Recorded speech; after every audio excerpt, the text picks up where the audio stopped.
RC Aventure, toujours à la pointe de la technologie. Et oui, aujourd'hui, unboxing incroyable, un nouveau véhicule, bien sûr. Alors, je remercie mon partenaire et récupération d'un véhicule. Alors, vous allez voir le unboxing. Bon, c'était une boîte qui était déjà ouverte, mais parce que le véhicule était en exposition. Donc, voilà. C'est pour ça que tous les liens ont été défaits. Voilà. Donc, bah, j'ai eu la chance de pouvoir toucher ça parce que c'est un partenaire qui m'a fait prendre ça pour vraiment très très peu. Enfin bon, ça valait le coup de le faire. Voilà, je vous passe, je vous fais glisser ça par surprise. Attention, vous avez tout vu. Hein, trop. Alors vous avez deviné ce que c'est. Alors je mets un peu plus bas comme ça, vous allez pouvoir mieux deviner. Attention, vous avez le temps de voir ce que c'était. Hein, vous avez deviné toujours pas? Bon, allez plus vite, j'étais trop fulgurant, trop rapide, tel Roswell repartant sur sa planète. Je crois qu'on attaque du lourd, zone 51 et tout le bordel. Je crois qu'on nous cache des trucs dans l'espace, il se passe des choses. Voilà ce qui se passe, des choses bizarres. Alors, unboxing aujourd'hui de notre ami SCX24, qui est ce sera le copain de celui-là. Voilà. Celui-là, 4 roues directrices, n'oubliez pas, modifié Betty, B17. Donc celui-là, qu'est-ce qu'on a à découvrir là-dessus? Nous allons voir ça tout de suite à l'envers, bien sûr, parce que c'est beaucoup plus facile à lire. Donc c'est le modèle gris. Pourquoi le modèle gris? Parce que ça se trouve, il ne va pas rester gris. Donc, alors, le modèle bleu. Le modèle bleu comme celui-là, métallisé. Alors, bleu métallisé, j'ai rien contre. Mais bleu métallisé, il faut que ce soit une Subaru. Vous m'excusez, mais culturellement, ça doit être une Subaru, pas un Bronco. Le rouge, il me déplaît pas, mais il me plaît pas non plus. Il me déplaît pas, il me plaît pas. Je trouve qu'ils auraient pu faire une couleur soit pas métallisée, soit un rouge plus particulier, bordeaux comme le SX10, le bordeaux comme le Traxxas Bronco, ou ils auraient pu trouver une autre couleur qu'une couleur métallisée. Enfin, je sais pas. Ça m'a pas fulguré, si tu veux, là-dedans. Ça a été trop. Alors, bien sûr, je l'ouvre par rond. Donc, on va découvrir ça ensemble, si j'ouvre correctement la boîte. Bon, les liens, comme j'expliquais, ont été coupés parce que c'est un modèle qui est en exposition, que les gens ont ploté, caressé, touché de leurs petits doigts boudinés afin de saliver notre truc. Donc l'emballage est toujours c'est axial. C'est joli, une petite mise en scène sympathique avec des petits arbres, la nature, les rochers, enfin pas mal, avec le véhicule qui désaxe un peu ses roues. C'est pas mal, c'est amusant, franchement l'idée est rigolote. Pourquoi pas? Alors il est plus fixé parce que normalement il est fixé par un collier récent, donc il est plus. Donc on va tirer ça. On va revenir là-dessus juste après, parce que pour l'instant, on va voir ce qu'il y a dans la boîte. Donc dans la boîte, il y a déjà la bestiole. Dans la boîte, nous avons ça, les batteries qui vont dans la télécommande. On a un autocollant axial. Et bien sûr, j'ai pas le ciseau qui va avec pour le découper proprement. On a tout ce qu'il faut, le kit télécommande, et on a quelques autocollants. Du coup, j'ai sauvagement coupé le bord avec un couteau de cuisine, sans pitié, sans rien. Alors, nous avons une notice qui va bien, avec des détails, machin, pas dans les yeux, pas dans les oreilles, avec un éclaté du véhicule. Donc ça, c'est pas mal, avec toutes les pièces, les références. Comme d'habitude, axial, c'est propre, c'est net, c'est carré. On explique tout ce qu'il faut. Bon, je ne vais pas rentrer dans les détails. Il faut brancher la batterie, machin, blablabla. C'est toujours pareil. On est d'accord. On a un connecteur guide. Alors, je sais pas, une histoire de connecteur guide. Alors là, comme je suis vieux, il faut mes lunettes pour le connecteur guide. Ouais, l'histoire de connecteur, qu'est-ce qu'on peut mettre, qu'est-ce qu'il peut mettre. Alors moi, je ne suis pas du genre à mettre une autre batterie que la batterie d'origine dedans, parce que la batterie d'origine est petite. Et souvent, les batteries qu'on trouve en... Comment on appelle ça? On trouve en aftermarket qui ne sont pas de la marque, sont un peu plus grosses, un peu plus lourdes, et ça peut varier des choses intéressantes. Donc on a un très beau autocollant axial que je ne sais pas ce que je vais en faire, mais bon, on va le mettre quelque part. Après, on a aussi des stickers qu'on peut mettre visiblement ici, si on veut. Sur les côtés, des petits trucs axiales. Enfin bon, vous combinez un peu comme vous voulez. Moi, j'en sais rien pour l'instant, je sais pas. Pour l'instant, là-dessus, je reste, voilà, je reste sans voix. Là, nous avons des... alors, c'est sympa de nous mettre des... comment on appelle ça? Des pièces en plus, comme ça. Alors déjà, sur Betty, on avait déjà des petites pièces, c'était pas mal. Mais, ah si, ça correspond à la taille, ce que je regardais, parce que c'est celui-là qui a l'air super petit, en fait. C'est celui-là qui a l'air super petit, je sais pas à quoi il sert. Par contre, c'est bien, on a la clé Allen, bon, je l'ai aussi en plus grand, plus pratique. Et on a fulgurant les piles, parce que j'ouvre sauvagement, voilà, parce qu'il va falloir les mettre dans la télécommande à un moment ou à un autre. Voilà, donc ça, on y est. Ça, c'est des trucs qu'on va pas toucher pour l'instant, hein, c'est pas d'actualité. On va repartir maintenant sur le reste de la boîte, puisqu'on avait dit qu'on partait dans toute la boîte. Donc, il y a une espèce de cache qui cache des trucs. On a un nouveau chargeur. Ça, c'est pas mal. J'espère qu'il durera plus que l'autre, parce que celui d'origine était vraiment pas terrible. Celui des anciens modèles, c'était vraiment pourri. Bon, moi, de toute façon, en détaillant m'a gentiment... vous avez vu qu'il était pété, je pense qu'il y en a au moins une cinquantaine qui sont revenus en pleurant qu'il était cassé. Donc il a directement donné un autre qui était beaucoup plus efficace et bien emballé comme il se doit. Nous avons la télécommande. Alors ce qui est surtout intéressant dans ce modèle, c'est qu'on a la télécommande nouvelle génération et c'est ça qui est plutôt rigolo. Donc là, on met les 4 piles que j'ai sauvagement pas du tout ouvert et pas du tout fait. Bon, les 4 piles, je vous fais pas un dessin, ça se met comme ça se remet comme ça, voilà, on a gagné. Surtout intéressant, on a des réglages plusieurs. Je ne sais pas encore à quoi ça sert, mais on peut allumer la télécommande. On voit qu'un fil rouge s'allume. Après, il y a des réglages de trim, des réglages de, comment ça, de dual rate, on a du reverse et normalement on a 4 chaînes. Voilà, pour l'histoire d'une troisième chaîne ici pour voix pour la lumière, d'après ce que j'ai compris. Et là, ce serait pour je sais pas quoi, mais pourquoi pas. Voilà. Donc voilà ce qui concerne la télécommande. Donc télécommande de nouvelle génération, plus sympa par rapport à l'ancienne. Hein.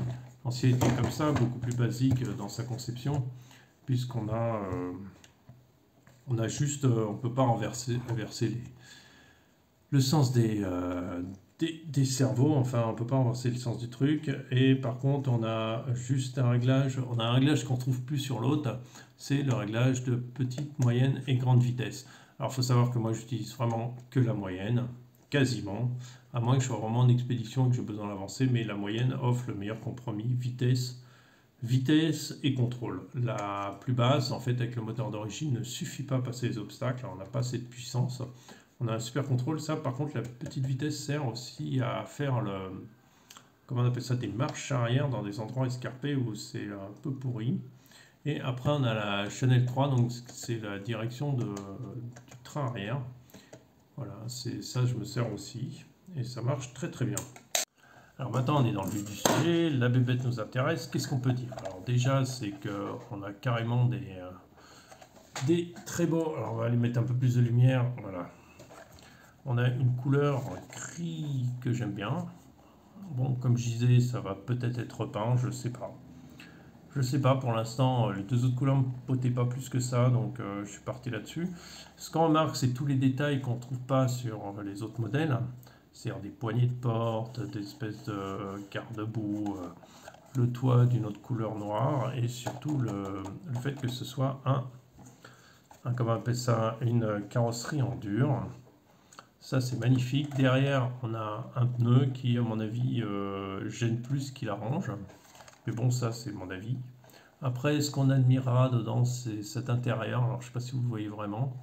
On a un petit chauffeur avec son chapeau, c'est très rigolo. Et après, on a un espèce de semi-intérieur avec des sièges marrons.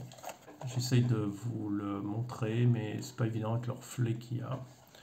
Voilà, avec des sièges marrons, c'est pas mal, c'est sympathique. Ça a un petit côté scale en plus du truc. Qu'est-ce qu'on voit aussi sur le toit? Deux jerrycans qui sont rouge plastique, j'aime pas trop, mais bon, ça fait scale, mais ça c'est des choses à repeindre.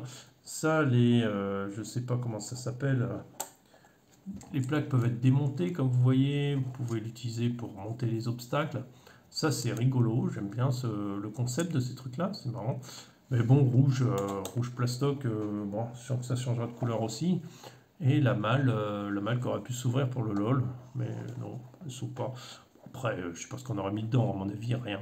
Mais bon, tout ça, je pense que les couleurs devraient être plus travaillées. Bon, c'est pour une question de prix, je pense, un peu de contenir le prix, qu'il n'y a pas autant de choses là-dessus.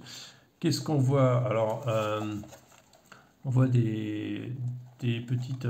alors, les lumières vont s'allumer, on va voir ça tout à l'heure, hein. C'est très amusant.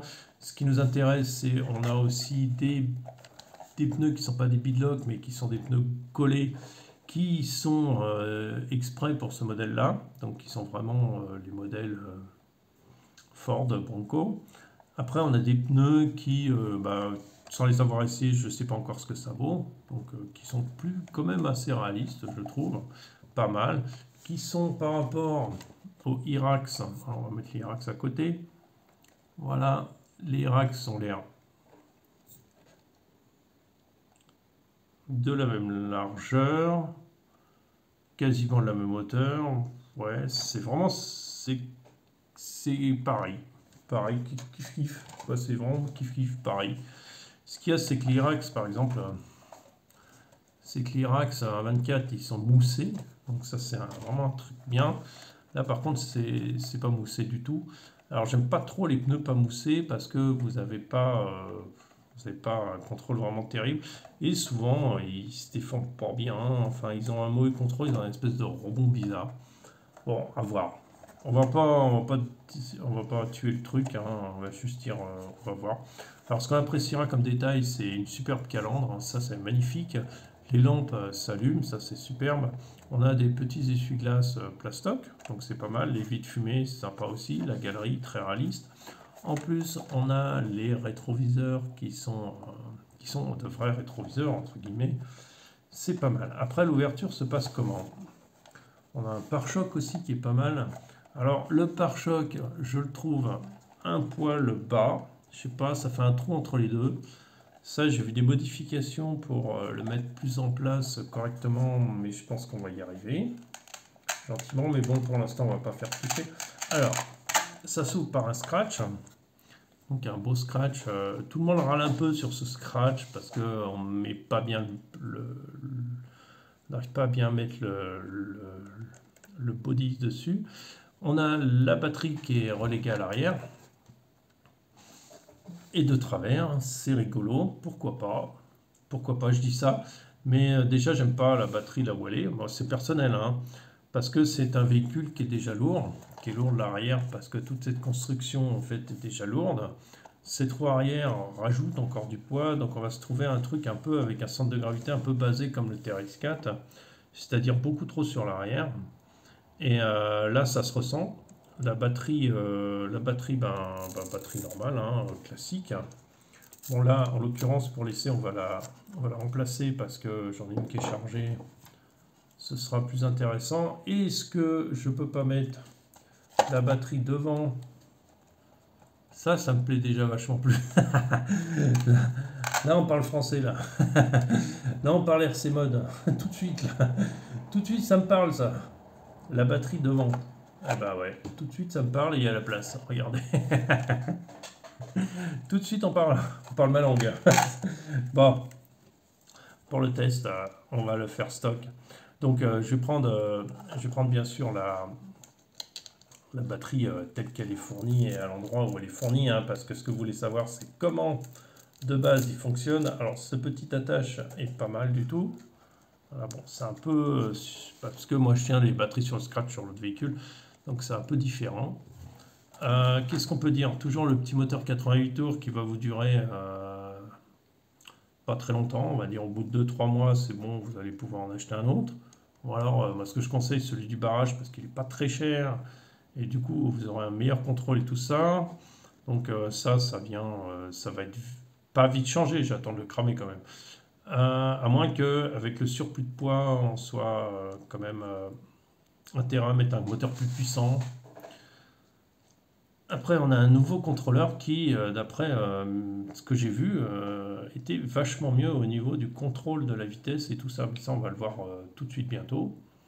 Voilà. Donc, on a toujours le même cerveau qui est pas folichon, folichon. Enfin, il n'est pas extrêmement agressif au niveau de la vitesse et tout ça.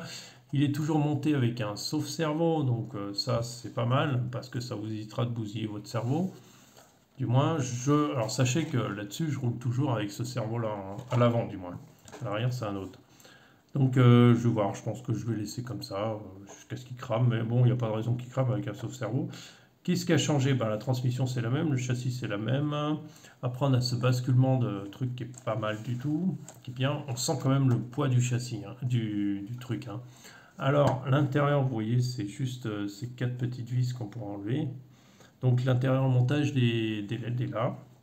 Voilà, et tout repart par ici pour que vous puissiez ouvrir votre truc sans avoir débranché les LED quand même. Non, Axial, vous avez fait un super boulot. Moi, je suis amoureux d'Axial de toute façon, donc je vais forcément dire du bien d'Axial. Après, c'est pas pour ça que je vais dire du mal des autres, mais voilà, j'aime beaucoup ce qu'ils font et la preuve étant. Mais bon, après, Axial, ils sont exaspérants sur des petits détails comme la durée de vie des moteurs et des chargeurs. Voilà, alors qu'est-ce qu'on peut dire encore? C'est que ben, c'est sympa. Après, ce qui est intéressant de savoir, c'est... du coup, je me retrouve avec un problème avec mes batteries, avec le scratch, parce que du coup, je ne peux plus fermer parce qu'il y a l'intérieur. Du coup, je ne vais pas pouvoir les utiliser là-dedans. Ou alors, il va falloir que j'enlève le scratch ou que je trouve une autre solution. Bon, c'est pas grave. Les batteries sont du 2S, exactement les mêmes. Donc, on va faire avec celui-là, hein, tant pis, hein.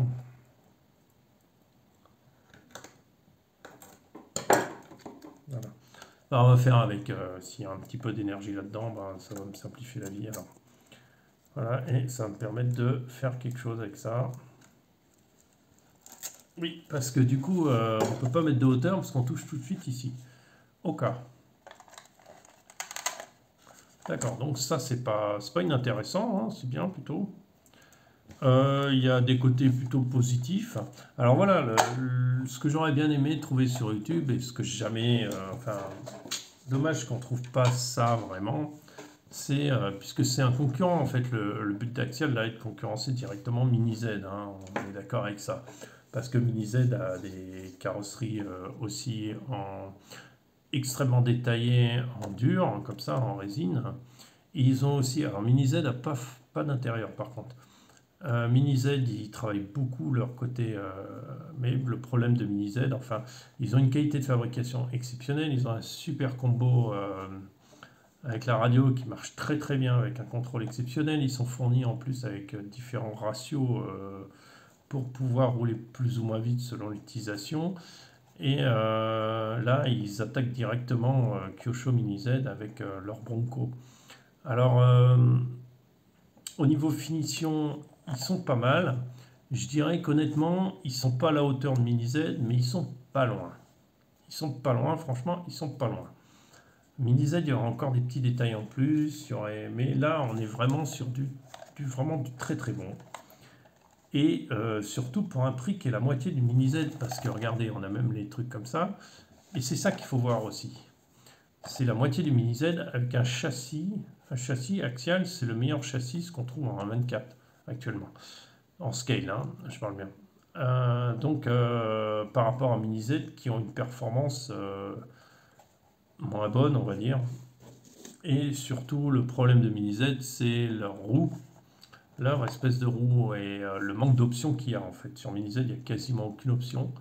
Et sur le SCX24, il y a une tripette d'options. Il y a Injora qui fait des options partout pour ce véhicule et qui est adaptable sur tous les véhicules.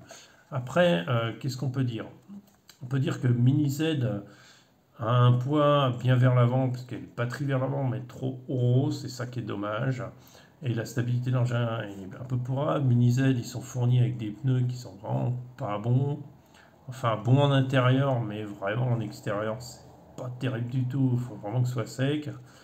Et puis c'est compliqué de mettre d'autres pneus sur les mini Z parce qu'il faut des adaptateurs, ils ont des fixations qui sont quand même assez dingues, quoi. C'est bizarre, je sais pas d'où ils ont sorti ça, mais bon, après, c'est pas nouveauté.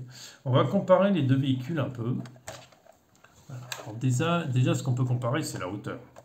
Celui-là est beaucoup plus bas. Après, les masses en hauteur. Lui, il a essentiellement la cabine en hauteur, vous voyez, donc c'est un minimum de masse en hauteur. Là, on a déjà c'est plus haut et après on a tout ça qui est un truc. La carrosserie Lexan est très légère. Là, on est sur du lourd, quoi, du très lourd même, par rapport à l'engin. Après, là-dessus, si vous voulez, j'ai réparti les masses différemment. J'ai dépassé le variateur pour pouvoir passer la batterie plus en avant.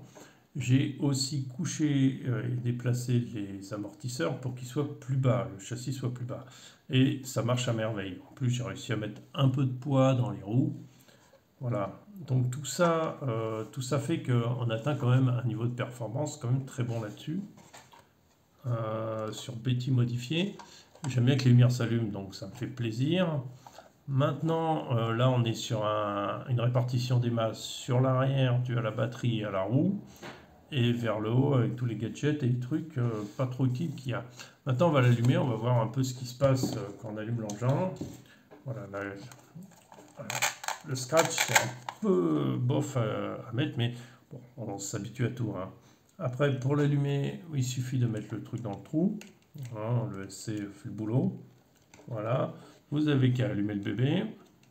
Donc là, voilà, on y est.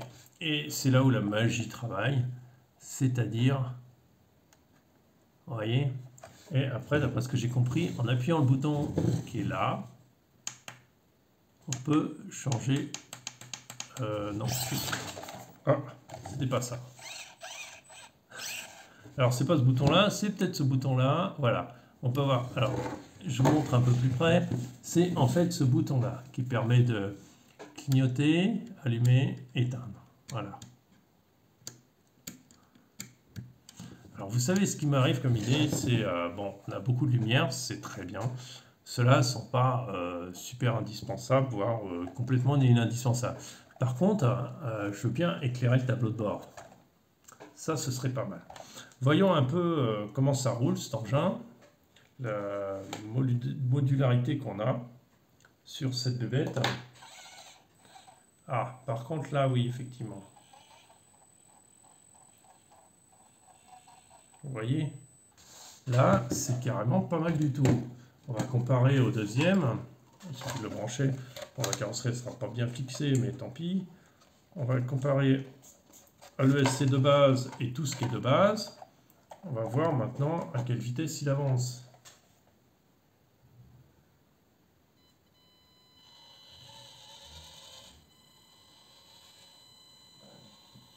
Alors, qu'est-ce qu'on peut dire? On atteint une petite vitesse aussi, mais il faut vraiment du bon doigté.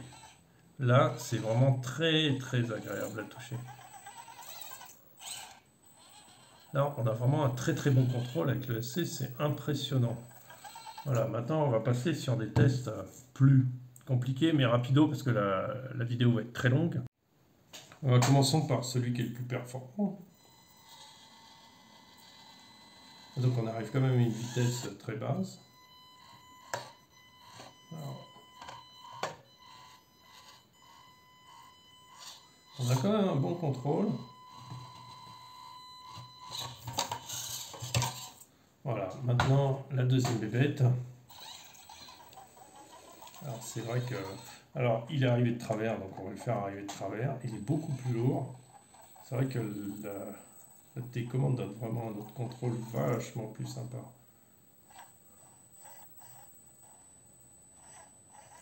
Ah, c'est vachement agréable. Alors, toujours quand on a le poids en arrière, l'avant monte toujours très facilement. Le problème, c'est que l'arrière, après, ne monte plus. Donc on va voir si l'arrière va réussir à monter ou pas.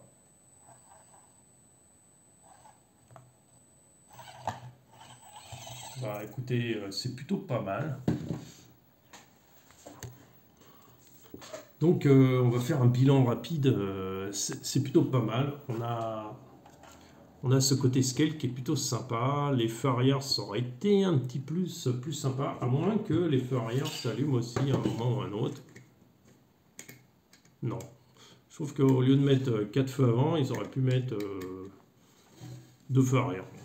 Juste comme ça, hein, c'est juste pour le truc. Après, bon, on verra sur le terrain ce que ça fait. Je vais vous faire des essais de toute façon tout stock. On sent que le poids est quand même assez lourd de l'engin. On voit que les amortis, les ressorts sont vraiment beaucoup plus durs à l'arrière pour tenir tout le poids de la carrosserie. L'avant, on a l'impression que c'est ceux d'origine, mais ceux-là, on sent vraiment qu'ils ont mis vraiment du plus fort. Voilà sur ce que je peux dire. Voilà ma conclusion, c'est que c'est un super scale. Il faut voir sur le terrain ce que ça donne. Bon, je pense qu'il n'y a pas trop de surprises à avoir. Je pense qu'on va décaler la batterie vers l'avant de toute façon à un moment ou à un autre parce que j'ai besoin de poids à l'avant là-dessus pour qu'il fonctionne. Et puis, bah, je vous dis à très bientôt. Et puis, petit tour de scale aventure attends, parce que je sais plus où est le bouton. Voilà, un petit coucou Scaleovi là. Ouais, non, je suis content. Il est super beau. Salut à tous.